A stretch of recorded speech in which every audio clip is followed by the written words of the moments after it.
Final Fantasy has nearly 4 decades of villains, and almost none of them are what they appear to be. From mad clowns who actually become gods, to tragic healers corrupted by their own gift, every antagonist hides something darker beneath the surface. So today, I'm breaking down every single mainline Final Fantasy villain and everything that makes them terrifying, starting with the one who invented the playbook got Garland. The first villain in Final Fantasy history looks like a joke. A disgraced knight from Cornelia who kidnaps a princess. You beat him in the first hour and move on with your life. But here's the thing. Garland arranged for the 4 fiends to send him 2,000 years into the past, where he transforms into chaos itself, creating an infinite time loop that makes your victory completely meaningless. Every time the Warriors of Light win, they're actually keeping the cycle going. Their heroism is literally part of his plan, and that absurdity set the template for the entire franchise. A villain who only reveals their true power after you think you've already won. But if a time loop sounds bad, wait until you meet the guy who conquered both heaven and hell, Emperor Mateus. Emperor Mateus doesn't want power for some grand cosmic reason. He already has power. He's the ruler of Palamecia, and he wages war on the entire world because he genuinely believes all human life is sinful and beneath him. He calls his enemies insects, worms. And when he does acknowledge someone's existence, it's only so he can remind them they should feel honored that he showed up personally. But here's where it gets absolutely unhinged. Mateus dies halfway through the game. That should be the end of it. But his ambition is so overpowering that his soul literally splits into light and dark halves. The dark half fights his way out of hell, not through some ancient prophecy, not through a magical loophole. He just muscles his way past the forces of the underworld through sheer ego and seizes control of both heaven and hell.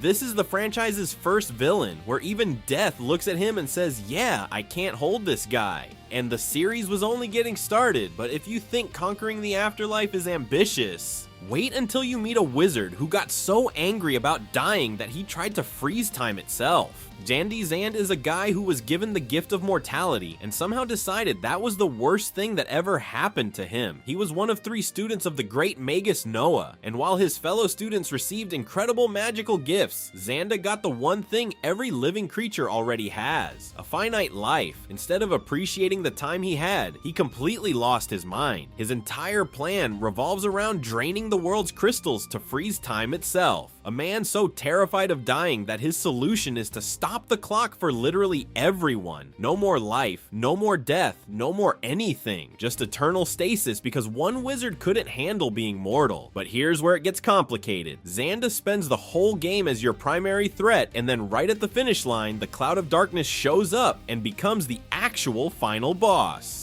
Which means the game accidentally stumbles into a genuinely interesting question it never answers. Is the fear of death more dangerous than death itself? We never get to sit with that idea, because a giant cloud steals his spotlight. At least Xanda had a motivation you could understand though, because the next villain is literally just evil given physical form, Zemus. Here's what makes Zemus terrifying. It's not his power, it's that his own people looked at him and said absolutely not. Zemus is a Lunarian, an ancient race living dormant inside the moon, waiting for humanity to evolve enough for the 2 species to coexist peacefully. But Zemus didn't want to wait. He believed Lunarians were inherently superior to humans and that coexistence was a fantasy. His solution: wipe out every human on Earth and hand the planet to his people. Straightforward genocide. And the Lunarians weren't on board. They found his views so extreme, so fundamentally dangerous, that they sealed him away in a forced slumber inside the moon. He's literally a radical that even his own civilization rejected. But here's where it gets really unsettling. That dark wizard Golbez who terrorizes your party for most of the game, he's not acting on his own. He's Zemus's mind-controlled puppet, manipulated through psychic power from inside a moon prison. The villain you've been fighting the entire time was just a vessel, and even after you kill Zemus, it's not over. His hatred is so concentrated, so impossibly dense, that it refuses to die with his body. It manifests as Zeromus, a being of pure malice that exists for no other reason than to destroy. His rage literally outlives him. But if you think hatred surviving death is disturbing, wait until you meet a tree that wants to erase all of existence. X-Death. Let's talk about a tree. No, seriously. The main villain of Final Fantasy V is literally a tree in the great forest of Moor that absorbed so many evil spirits over the centuries that it became sentient, developed a personality, and decided it wanted to destroy all of existence. That is genuinely one of the wildest origin stories in the entire franchise. But here's the thing, once you get past the absurdity of the origin, X-Death's actual goal is terrifying. He doesn't want to rule the world. He doesn't want to reshape it. He wants to access the void, a force of cosmic nothingness that would erase everything, every person, every planet, every concept, just gone. Total deletion of reality, and he treats everyone around him like disposable tools. Gilgamesh, his most loyal servant, gets banished to the void mid-game the moment he fails to be useful. No hesitation, no second chances. Alliances mean nothing to X-Death because nothing means anything to X-Death, but the darkest part is what happens when he actually gets what he wants. He merges with the void and becomes Neo X-Death, and in doing so, he stops being a person entirely. His personality dissolves. His strategy disappears. He becomes pure annihilation with zero coherent thought behind it. What started as a funny evil tree ends as something genuinely melancholy, a being consumed by the very emptiness it worshipped. But if you think wanting to delete reality is extreme, wait until you meet the villain who actually succeeded in destroying the world. Seymour Guado is one of the most polite mass murderers in the entire franchise. And that's exactly what makes him unsettling. On the surface, he's a Maester of Yevon, one of the most powerful religious figures in all of Spira. Cultured, soft-spoken, always composed, but underneath that civility is a man who murdered his own father to seize power, proposed marriage to Yuna purely as a political move to access her summoner abilities, and genuinely believes that killing every living thing on the planet is an act of mercy. Here's the thing, Seymour's nihilism isn't some abstract philosophy he picked up from a book. He's half human, half Guado, rejected by both races, raised in exile, and unwanted by literally everyone. That pain shaped everything he became. His plan isn't to rule Spira, it's to become sin itself so he can end all existence and save everyone from suffering permanently. He frames planetary genocide as compassion, but here's where it gets really dark. You kill Seymour multiple times throughout the game, and he keeps coming back as an unsent, a spirit that refuses to pass on because of emotional attachment to the living world. In Spira's lore, that means his obsession with ending all life is literally stronger than death itself. Think about what that says about him. The thing keeping Seymour anchored to existence is his desperate need to destroy it, and if Seymour's twisted compassion disturbs you, wait until you meet a villain who wants to free humanity from the gods themselves. Vayne Karuda Solidor. Vayne Solidor is what happens when a politician decides he's going to save humanity, whether humanity likes it or not. The third son of Arcadia's emperor, Vayne, orchestrates the invasion of 2 entire kingdoms, frames a war hero for regicide, and murders his own father to seize the throne.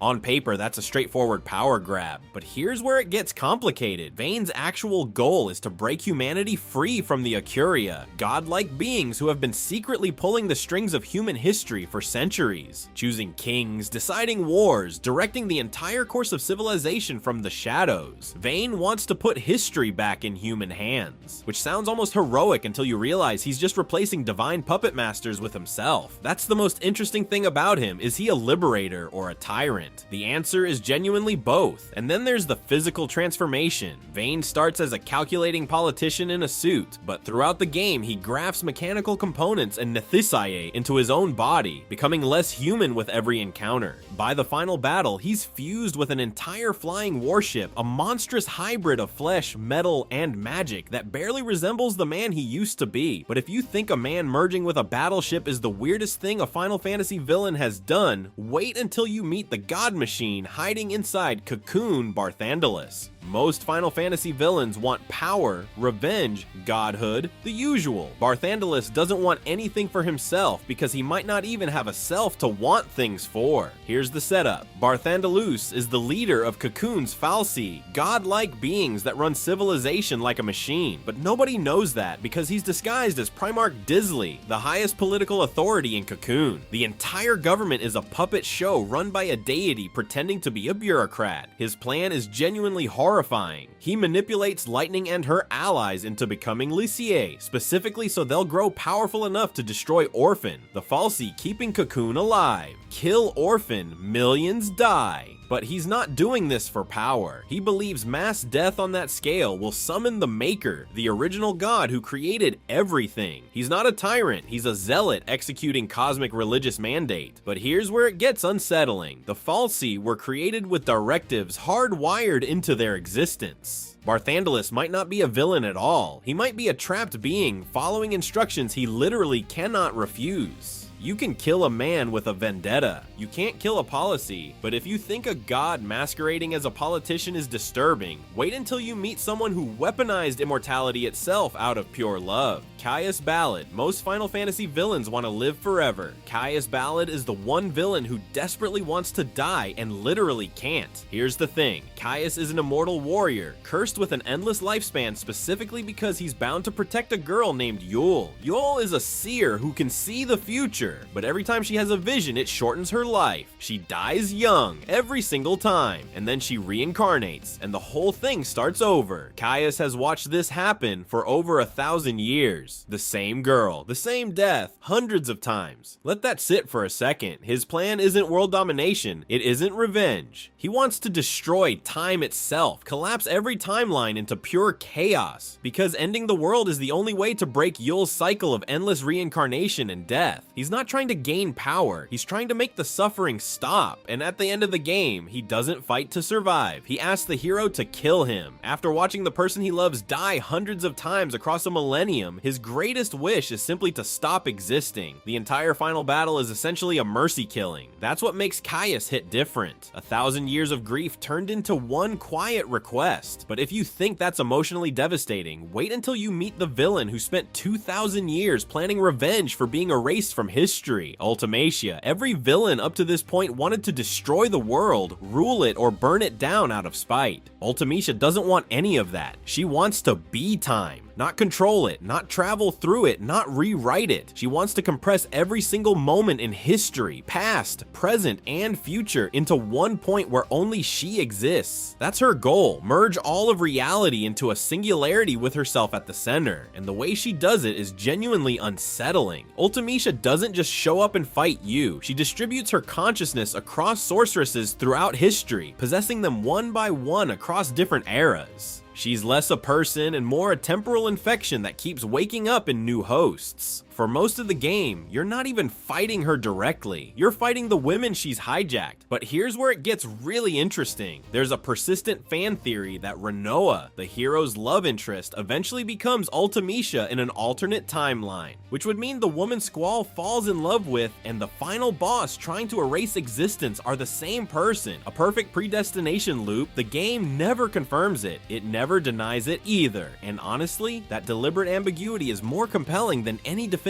answer could be. But if you think a villain who wants to collapse all of time is abstract, wait until you meet the antagonist who just wanted everyone to stop existing entirely. Kuja. Kuja is essentially the same person as the hero of Final Fantasy IX. Literally, both he and Zidane are genomes, biologically constructed soul vessels built by the same creator, Garland, for the same purpose, to serve as angels of death and spread war across an entire planet. The only difference is that Zidane was the newer model, the upgrade, and Kuja was the one deemed obsolete. Here's where it gets dark. When Kuja discovers that Garland plans to discard him, that his entire existence has an expiration date he never agreed to, he doesn't quietly accept it. He doesn't bargain. He decides that if he can't live, then nobody gets to. He turns on Garland, turns on the party, and unleashes Ultima Magic with the explicit goal of destroying everything. Not conquering it, not reshaping it, erasing it. His creator, his replacement, the entire entire world, all of it, and that response, as extreme as it is, feels disturbingly human for a being that was literally manufactured. The rage of being built, used, and thrown away is something people understand on an instinctive level, even when it comes from a guy in a silver thong. But the strangest part of Kuja's story isn't even Kuja himself, it's what his fear creates. When the party finally defeats him, his sheer terror of dying, his concentrated dread of oblivion, manifests a brand new entity called Necron, a being that literally only exists because Kuja was that afraid of death. His fear became a final boss. That's not a metaphor. The game presents it as a direct consequence of one villain's existential panic becoming so powerful it spawned something worse. But if Kuja's fear of death could create a god, wait until you see what happens when an entire civilization builds one on purpose. Sin in Yevon, Sin is made of dead people. That's not a metaphor. The colossal whale beast that has been destroying Spera for 1,000 years is literally composed of pyreflies, the spiritual remains of dead Sperans, compressed and fused together into the instrument of their own civilization's suffering. Every time Sin destroys a village, it's essentially the dead killing the living. But here's where it gets so much worse. Yevon, the man responsible for all of this, was a summoner from ancient Zanarkand who created Sin as a weapon during a war. The problem is, he got trapped inside it. For 1,000 years, Yevon has existed as a parasitic consciousness maintaining Sin's body, unable to die, unable to truly live, just endlessly rebuilding the monster from within. And the church knows. The entire religious structure of Spira, the pilgrimages, the summoner rituals, the teachings of Yevon, all of it exists to maintain a cycle that everyone in power knows is completely fake. Summoners travel to Zanarkand, perform the final Aeon ritual, and temporarily destroy Sin, but Yevon immediately possesses the summoned entity and regrows Sin from it. The church sells false hope as doctrine, sending heroes on suicide missions that accomplish literally nothing permanent. The real villain of Final Fantasy X isn't a monster, it's an institution. But if you think institutional corruption is dark, wait until you meet the guy from Final Fantasy XII who's trying to overthrow the gods themselves. Arden Izunia. Here's the thing about Arden, he wasn't corrupted by power. He wasn't born evil. He was a healer, a genuinely good man who spent centuries absorbing a world-ending plague called the Star Scourge into his own body to save the people around him. Centuries. Let that sink in. And his reward, his brother Somnus gets chosen as the founder king. The guy who sacrificed nothing gets the throne, and the guy who literally poisoned himself for humanity gets erased from history. That betrayal broke something fundamental in Arden. His response wasn't to fight back immediately, it was to lean into the disease entirely, consuming every last trace of the Star Scourge until he became the living embodiment of the plague he'd sacrificed everything to fight. And then he waited 2,000 years. His revenge plan doesn't span a lifetime, it spans dynasties. But here's where it gets genuinely disturbing. His entire scheme in Final Fantasy XV isn't about brute force. It's about psychologically grooming Noctis into the exact emotional state needed for their final confrontation. Every tragedy Noctis suffers, including Lunafreya's murder, is precisely engineered. Arden respects Noctis enough to manipulate him with surgical precision, and that mutual recognition between them, antagonist and protagonist who see each other clearly while being unable to coexist, is one of the most sophisticated villain relationships in the entire franchise. The tragedy is that Arden's fall wasn't arbitrary, it was earned by a world that punished him for being good. Sephiroth was the strongest member of Shinra's soldier program, the best of the best, a living legend, and then he found out none of it was real. Here's the thing, Sephiroth's entire identity collapses the moment he discovers the truth about his origins. His mother Jenova isn't some ancient Cetra ancestor. She's an alien calamity entity that nearly wiped out the planet thousands of years ago, and his own cells were engineered by the scientist Hojo, meaning Sephiroth wasn't born. He was built. Every memory, every achievement, every piece of who he thought he was, all of it sits on a foundation of lies. And his response to this? He doesn't crumble, he overcorrects. Hard. Sephiroth decides he's the chosen one, destined to become a god by using the planet itself as a vessel. His plan involves summoning Meteor to wound the planet so catastrophically that when it gathers its life energy to heal, he can absorb it all and ascend to godhood. The plan is exactly as grandiose as the identity crisis that spawned it, but here's where it gets genuinely unsettling. In the original game, Sephiroth has surprisingly limited screen time. You barely see him directly, and that restraint is exactly what makes every single appearance hit like a freight train. He's always just out of reach, always one step ahead, always in Cloud's head, and in the remake series, that last part becomes literal. Sephiroth now actively tries to manipulate destiny itself, fully aware of his canonical defeat in the original timeline. He's a villain trying to cheat the script, which raises a question nobody has a clean answer for. Is the Sephiroth haunting Cloud a memory, a hallucination, or something deliberately reaching across timelines to rewrite its own ending? That ambiguity is what keeps him terrifying decades later. But if one man's broken identity can threaten an entire planet, wait until you meet the franchise's villain who wants to break time itself. Kefka Palazzo. Kefka Palazzo wasn't born a monster, he was built into one. He was the Gestalian Empire's first experimental Magatech Knight, a procedure designed to infuse a human body with the ability to wield magic. And it worked. But the process was imperfect. It gave Kefka incredible power while simultaneously destroying his sanity, his empathy, and every moral framework a human being needs to function. His madness isn't a character flaw, it's a design defect manufactured by the very Empire he served. And here's what makes him the single most dangerous antagonist in this entire franchise. He's the only one who actually wins, not almost wins. Not wins temporarily before the hero shows up in the nick of time. Kefka moves the warring triad, reshapes the planet's geography, murders Emperor Geshtal on the spot, and ascends to become a literal god of magic, ruling over the shattered remains of civilization for an entire year. The whole second half of Final Fantasy VI takes place inside his apocalypse. You're not trying to prevent the end of the world, you're living in it. But the most chilling part isn't his power, it's his philosophy. His final speech isn't some generic monologue about domination. It's a genuine philosophical argument. Life is meaningless. Love fades. Dreams die. Hope is a lie people tell themselves to avoid the certainty of death. And when the party pushes back, each member offering their own personal reason to keep fighting, Kefka doesn't laugh it off. He becomes enraged because they're threatening the only thing holding his existence together, the absolute certainty that nothing matters. His nihilism isn't just an ideology, it's the only shape his broken mind has left. Take that away, and he's nothing. That makes him more tragic than most heroes in this franchise. If you enjoyed this video and want to see more, click the video on the screen now.